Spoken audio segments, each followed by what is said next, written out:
Bonjour à tous, j'espère que vous allez bien. Je suis très heureuse de vous retrouver pour vous présenter cette petite pépite, Les lames du destin, de Neven Tattoo. Il est paru aux éditions Vega. Je l'ai reçu il y a quelques jours déjà, je dois avouer. Et vous l'avez vu passer en story sur Instagram. Je vous avais fait une petite story dès que je l'ai reçu. Et là, je prends le temps de venir vous le présenter en détail. Et il vous propose un univers incroyable. Et là, les illustrations sont juste dingues. On y va? Ah, attendez, je vous rapproche. Vous êtes net ou pas net? Hop, je refais. Attendez, bougez pas. Je refais. Voilà, on y va. Les lames du destin vous transporteront dans un univers médiéval fantastique, peuplé de figures mythologiques et de créatures mystiques. Reliez-vous à votre intuition et tirez les lames de ce tarot. Les lames des épées qui s'y trouvent sont enchantées. Laissez-vous guider par leurs vibrations uniques. Leurs pointes acérées sauront vous indiquer la bonne direction à suivre et leurs tranchants à prendre les bonnes décisions. Toutes vous parleront de vous et de comment trouver le seul chemin qui vaille, celui de l'âme. Neven Tattoo est artiste, illustratrice et tatoueuse. Son travail s'inspire de l'Antiquité, des folklores et des mythes. Après des succès en tant qu'illustratrice de différents ouvrages, elle publie seule son tout premier oracle et on est très content qu'elle l'ait fait parce qu'il est vraiment magnifique. Alors, rien que pour l'objet, on va aller voir les cartes, bien sûr, le livret, tout ça, mais rien que l'objet en lui-même, je le trouve super beau, hyper élégant. Ce noir mat avec ses illustrations argentées, grises, mais alors vraiment, il est canon. Je ne sais pas si vous voyez là, l'épée, elle brille. Je ne sais pas si ça ressort. Ouais, ça devrait ressortir normalement. Il est génial. Alors, qui plus est, il a un système d'ouverture que j'aime beaucoup. Il y a un autre oracle qui s'ouvre comme ça, qui s'appelle la citadelle. J'adore ce système. Je trouve ça hyper pratique. Moi, je suis fan. J'aime beaucoup. Donc, vous avez... j'ai rien oublié? J'ai oublié personne? Si, j'ai oublié une cartoonette qui est dedans. À l'intérieur de la boîte, bah, de toute façon, il n'y a rien, mais en plus, on ne voit rien. Donc, c'est parfait comme ça. Et c'est pas canon, moi j'adore. Alors, on a un bouquin quand même. Hein. On est sur du livre, on va aller voir ça tout de suite. Les cartes sont juste ici, je les mets sur le côté. On en parle juste après. Alors, on est quand même sur un bouquin de plus de 200 pages qui est, comme tout le reste, ultra élégant avec ce noir. Mais vraiment, ce noir et blanc, j'adore. Noir argenté plutôt. C'est pas blanc. Hein, alors, peut-être que ça ressort pas, mais moi, je le vois pas blanc. Je vois vraiment quelque chose de gris d'argenté qui est vraiment très, très chouette. Vous avez l'avant-propos, présentation du tarot, comment tirer ce tarot, faire connaissance avec lui, le tirage de l'arc pour comprendre le passé et appréhender l'avenir, le tirage de l'épée, introspection et guidance. Ensuite, vous avez la symbolique des cartes, bien évidemment, avec le numéro des cartes, le nom et le numéro de la page. Bim, bim, bim. Les lames tranchent sur l'avenir, à vous de le chanter. Oh là là. L'avant-propos qui est ici, la présentation. Alors, je vais vous lire un tout petit peu, hein, vous le savez, hein, à force de me suivre, je lis que quelques brides comme ça. C'est en découvrant un vieux tarot au fond d'un tiroir que le lien avec les cartes s'est formé. J'ai ensuite appris qu'il appartenait à mon arrière-grand-mère corse, une dame qui m'a beaucoup transmis alors même que je n'ai pas eu la chance de la connaître. Ce tarot ancien m'a guidée et a dissipé le brouillard. Il ne se trompait jamais et les réponses étaient claires. J'ai appris avec ce tarot l'importance de cette pratique. Les cartes ne sont pas une fatalité à subir, mais un destin à comprendre et à moduler. Nous sommes acteurs de nos vies. Aujourd'hui, ces lames du destin sont à la fois un hommage et une modernisation de ce premier tarot. Chaque carte délivre un message dans un sens, puis un autre, lui-même complété par le message des cartes adjacentes. Ce qui fait de cet oracle un outil de divination complet et précis. J'ai réuni toutes mes connaissances et mon expérience du tirage de tarot pour créer un oracle moderne, bien qu'enraciné dans le passé. Ayant mené mes études dans le design et l'art, j'ai fait du tatouage mon métier. Le lien étroit entre les folklores et l'histoire m'a mené à proposer un univers médiéval fantastique rempli de mythologie. En dessinant chaque carte, je laisse un peu de mon énergie dans cet oracle qui, j'espère, vous guidera à travers vos tirages. Neven, j'adore, je suis fan. Présentation du tarot.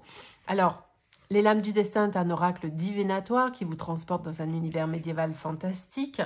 Donc ça, je vous laisse le lire. Ah non, attends. Moi j'ai envie de vous le lire quand même. Pour la fabrication d'une épée, la lame est déposée sur la pierre de forge. Le forgeron tape sur l'enclume avant de frapper la lame. Le métal est mou, le son la traverse. C'est ainsi que nous pouvons chanter sur une lame en confection, créant une épée enchantée. L'épée est alors chargée de vibrations, et un nom lui est donné, comme si elle possédait une âme. Cette légende nous permet de comprendre l'homophonie entre l'âme et l'âme. Oh, j'adore. Entre l'âme, je ne sais pas si vous voyez, et l'apostrophe AME, et l'âme, LAMME, je suis fan. Jeu de sons chantés dans la langue des oiseaux. Vibration et énergie à l'intérieur de la lame lui donnent une présence, une volonté, un destin. Ah bah du coup, je lis tout. Parce que c'est trop joli. Le chant des lames continue avec la lame de tarot. On l'appelle ainsi car à l'origine, les dessins étaient gravés sur des lames de bois, puis imprimés et reproduits par xylographie. J'ai failli, mais non, j'ai réussi. Là encore, nous retrouvons le même son entre la lame de tarot et l'âme, ce qui fait sens lors d'un tirage de cartes. C'est le moment où l'on ouvre une discussion avec les cartes et avec son âme.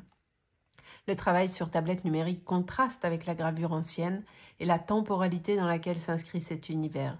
Comme si le temps n'avait pas d'impact sur les énergies, ce tarot s'impose entre plusieurs époques. Vous y croiserez Jeanne d'Arc et des anges, tandis que les personnages de contes de Perrault y côtoient ceux des romans de Tolkien. Vous n'êtes pas prêts, je vous l'ai dit, vous êtes juste pas prêts, tellement il est canon. Les lames du destin désignent donc les lames des armes qui, sous forme de cartes, viennent trancher le destin autour d'une symbolique enchantée. Ensuite, elle vous explique comment tirer avec, faire connaissance avec. Donc là, vous le lirez comme des grands. Tirage de l'arc, pour comprendre le passé et appréhender l'avenir. Il est à 5 cartes avec des exemples. Oh là là, c'est trop beau. Moi, que c'est beau. J'adore le tirage de l'épée, où tout est expliqué, absolument tout. Ensuite, on passe à la symbolique des cartes. Oh, ma famille. Il y a le sens droit et le sens renversé. Il y a également des correspondances avec les autres cartes. Vous avez vu vers où on va là? Évidemment, vous avez ceci pour toutes les cartes, bien évidemment, avec à chaque fois sens droit, sens inversé, la signification et quelques propositions de reliance avec d'autres cartes. Donc c'est canon, c'est canon, c'est canon. Et à la fin, oh là là, celle-ci, moi vous allez voir. À la fin, attendez, bim, je vais à la fin direct parce qu'il y a le petit mot qui va bien. Attendez, hop, hop, hop, les biens matériels, la fuite. Ah bah non, j'ai loupé la page. Et je loupé la page. Ou, ah bah non, il n'y avait pas, j'ai rien loupé du tout. Donc tout va bien. On y va. J'adore ce livre, il est hyper élégant. La quatrième et la première de couverture sont hyper douces. On va mettre ici le petit bouquin. On y va pour découvrir cette pépite. Alors, le dos des cartes est comme ceci. Les tranches sont argentées de dingo. Elles sont super belles. Regarde-moi ça. En termes pratico-pratiques, la qualité des cartes, le petit bruit qui va bien. Elles sont de très bonne qualité, mais suffisamment souples pour faire du shuffle ou les battre comme il faut. Elles ont un toucher tout doux. Écoutez, ça va chanter ça, hein, je vous le dis moi. C'est tout doux, c'est mat et brillant. Il est canon. J'aime beaucoup. En termes de taille, ben zut, j'ai pas pris d'autres cartes à côté de moi. Alors, taille de main, alors vous prenez une main, en l'occurrence la mienne. Mais elles sont grandes, mais pas trop. Elles ont une très bonne taille, ce qui fait qu'on peut bien les tenir en main, sans difficulté. Et alors, je ne vais pas les battre là parce que je veux qu'elles restent dans l'ordre pour vous les montrer. Mais vous verrez tout à l'heure qu'elles se battent sans aucune difficulté. Ok? On y va? C'est parti? Allez, c'est parti. Vous voyez bien, hein? Ouais. Dites-moi. Hein. La prudence, première vertu. Alors déjà là, on voit où on va. C'est super beau. La tempérance, avec la 2. Alors, vous le voyez, il y a on a la duplicité ici au dos. Attendez, je reprends celle-ci. Là, je vous rapproche. Attends, je refais le schmurz. Hop, je refais de mise au point. Vous avez le visage qui est ici, enfin le personnage qui est là. Et il est derrière en plus grand. Alors, vous l'aviez vu ou pas, hein? Dites-moi. C'est beau, c'est incroyable. En premier plan et en deuxième intention, en arrière-plan, on a la même chose, mais comme en filigrane. Il est incroyable ce jeu. La tempérance. Pareil hein, pour chaque carte, hein, bien sûr. On est dans la cohérence, bien évidemment. Le courage. Il est trop beau. Ah ben bravo, c'est lui. Voilà, c'est mieux comme ça. Attends, bougez pas. Bim. Je sais pas pourquoi elles étaient comme ça. La justice. Super beau. Jeanne d'Arc, elle est canon. J'ai regardé, hein, évidemment. Les personnages sont ouf. Jeanne d'Arc, elle est magnifique. Vous avez vu la larme à son œil et tout. Oh, qu'est-ce qu'elle est belle. Géoïa. Sublime. L'ambition. Le pardon avec la 7. Elle est trop belle. Elle me fait penser évidemment aux 3 d'épée dans le tarot, bien sûr. Le pouvoir. Michael, l'archange Michael. Elle est sublime. Vous avez vu ça? Avec Michael qui terrasse le diable. La destruction. Avec la 10. Le devoir, regardez celle-ci. Un noble fardeau. Pareil, on sent le poids il y a les larmes sur le visage du personnage. Et elle va remplir son devoir, mais à quel prix, quoi. Mais elle le fait. Avec loyauté. Enfin, c'est la petite sirène. Avec le dilemme. La numéro 12. La contrainte. Pression quotidienne. Morgane, l'aube d'un combat avec la 14. La force. La paix, élévation spirituelle. Elles sont mais tellement belles. En fait, vous voyez, il est sombre parce qu'il est carton noir, mais il est pas sombre en fait. Il est d'une luminosité incroyable. Il n'est pas dark du tout. Bien que les cartes soient noires, il est absolument pas dark. Gabriel, le messager, bien sûr, l'archange Gabriel. Trop beau. Lilith, la rébellion.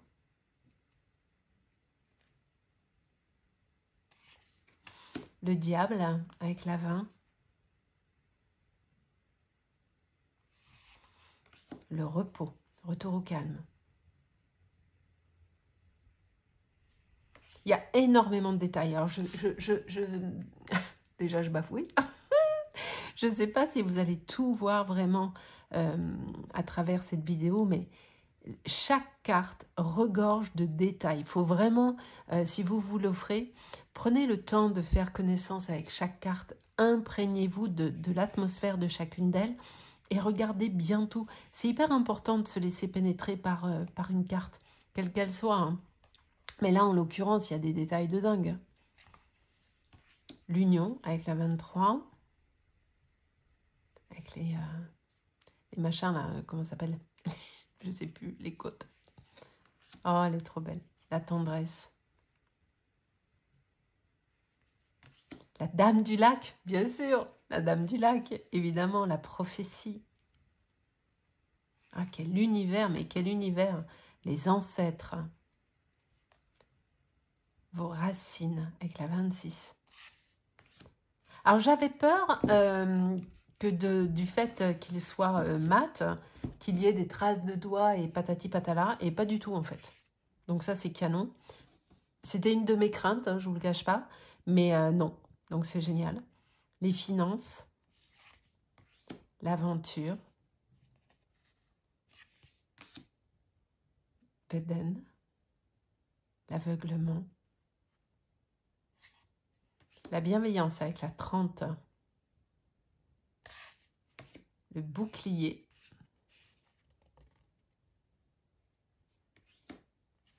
la transition,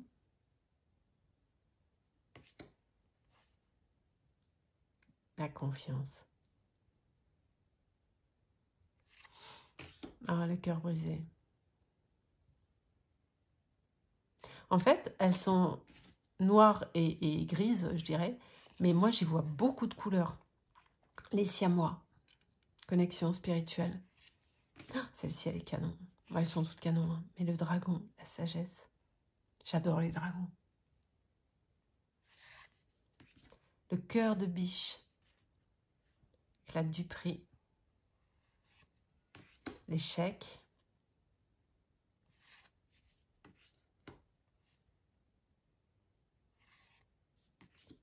l'enquête avec la 40,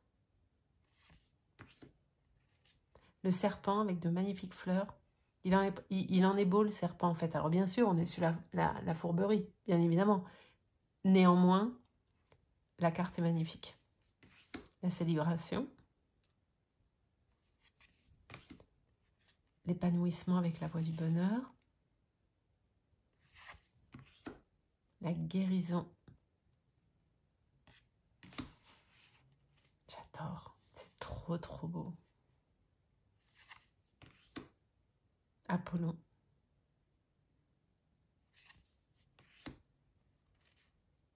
La 47 avec la présence masculine.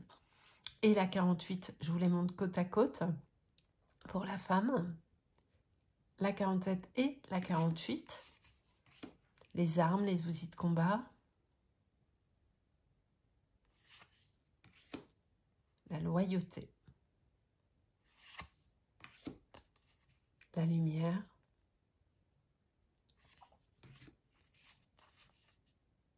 Vous avez vu comme c'est beau? C'est un truc de ouf.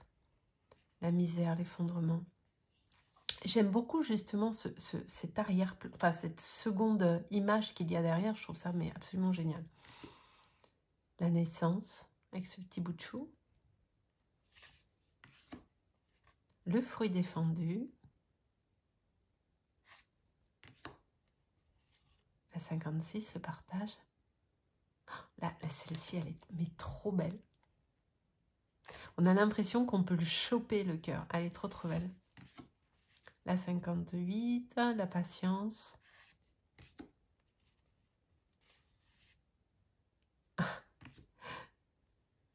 Comment ils s'appellent ces chats-là qui sont... C'est les chats égyptiens. Égyptiens. Et je sais plus, qui ont plus de poils là. Oui, non, c'est les sphinx. Non, non, pas le sphinx, sphinx, mais le... Vous voyez ce que je veux dire? Je sais plus comment ils s'appellent ces chats. Tiens, je chercherai juste après. J'ai un petit passage à vide là. La punition. La récompense. Ah, le phénix, il est ouf. Ah, vous verrez, hein, vous penserez à moi, hein, si vous vous l'offrez. La lame qui est brisée, là, je trouve ça canon. L'idée, je trouve ça canon, parce que souvent, on voit... Enfin, on n'a pas ça, quoi. Le sacrifice. La harpie. La saison. On a les saisons. Printemps, été, automne, hiver, avec cette magnifique citrouille. La sexualité. Avec le succube. Les soins. Le succès.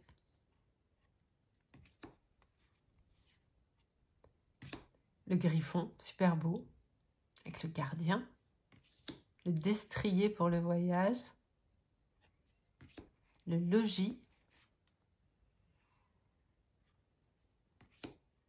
le travail, les biens matériels et on termine avec la 78, la fuite, le départ soudain. Il est ouf, hein, on est d'accord? Alors, pour le côté, on va se prendre une cartounette, hein, bien sûr. Vous voyez qu'il se mélange super bien. Le côté mat, il a la beauté du mat. Je vais vous dire un truc. Il a la beauté du mat sans les inconvénients du mat. Parce que certains jeux mat que j'ai, j'en ai un pacasse, ils se battent très très mal. Et c'est vrai que c'est un peu pénible. Et là, honnêtement, on est sur du mat. Mais alors, est-ce qu'il se bien aussi? Alors évidemment, le mot technique, c'est pas... Hein, voilà.